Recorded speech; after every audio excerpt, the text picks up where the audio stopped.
Hello, Wildcats, and welcome to the Dean's List. I'm your host, your Dean of Students, and your very best friend, Mr. Walters.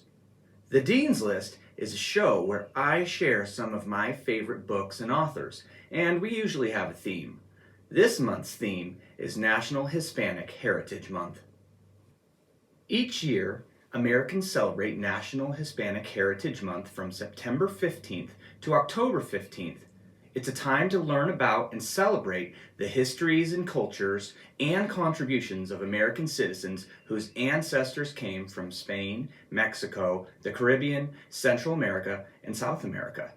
Today, we're going to be reading from this book from the Ponderosa Library.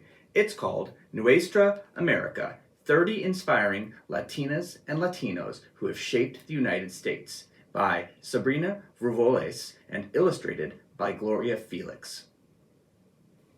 I'm going to be reading about Pura Belpré, a librarian who was born in Puerto Rico, a Caribbean island and U.S. territory. Let's read. Since 1996, her face has appeared on a round golden seal marking the books of Latino writers and illustrators who are honored for their work on an outstanding work of literature for children and youth. The Pura Belpré Award, co-sponsored by 3 national library organizations, would have delighted Pura, who was, in 1921, the first Puerto Rican hired by the New York Public Library System. Some say she was very likely the first Puerto Rican librarian in the mainland United States. An Afro-Latina, Pura was hired to work at the 135th Street branch in Harlem, where there was a growing population of Puerto Ricans, many of them black. One of my duties in the children's room was to read the fairy tale shelves, Pura wrote later in life. Thus, the folklore of the world opened for me. As I shelved books, I searched for some of the folk tales I had heard at home. There was not even one. A sudden feeling of loss rose within me. So she decided to write her own retellings of traditional Puerto Rican folk tales. Her tale of a mouse and a cockroach that fell in love, Perez y Martina, was published in 1932 and was the first Spanish language book for children published by a mainstream U.S. publisher. She would go on to write other children's books and a collection of Puerto Rican folk tales. Pura didn't start out thinking she'd become a librarian, folklorist, and storyteller. Born in Sidra, Puerto Rico, to a middle-class family that moved a lot because of her father's work as a building contractor, Pura graduated from high school in Santurce, intending to go to college to become a teacher. Instead, after 1 year at the University of Puerto Rico, she went to New York City to help her sister plan her wedding, and decided to stay. At first, like many other Puerto Rican women who migrated from the island at that time, she toiled as a garment worker. Pura was offered the library assistant job, thanks to her education and the library's need for her Spanish language skills, after her newlywed sister turned it down.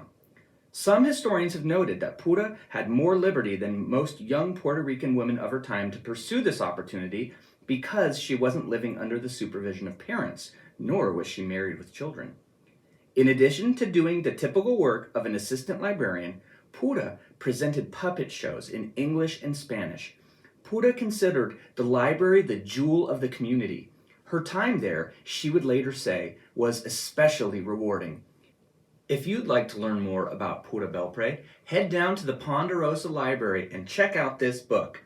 It's called Planting Stories, The Life of Librarian and Storyteller Pura Belpré. Words by Anika, Aldamuy, Denise, with illustrations by Paola Escobar. You'll notice the award. It's a Pura Belpré honor book. This biography tells Pura's inspiring story in New York City with wonderful illustrations. I know you're going to love it.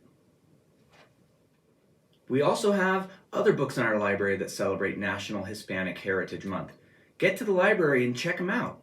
And if you do, let me know. I'd love to visit your class for a special read aloud. Thanks for joining me this week on the Dean's List. I'm looking forward to a great year with you.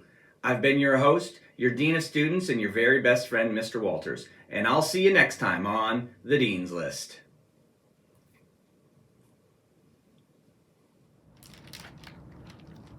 In the children's room, She lights the story hour candle and begins. Her eyes dance, her voice sings. Pura's words paint a picture of a little house with a round balcony where Martina, a beautiful Spanish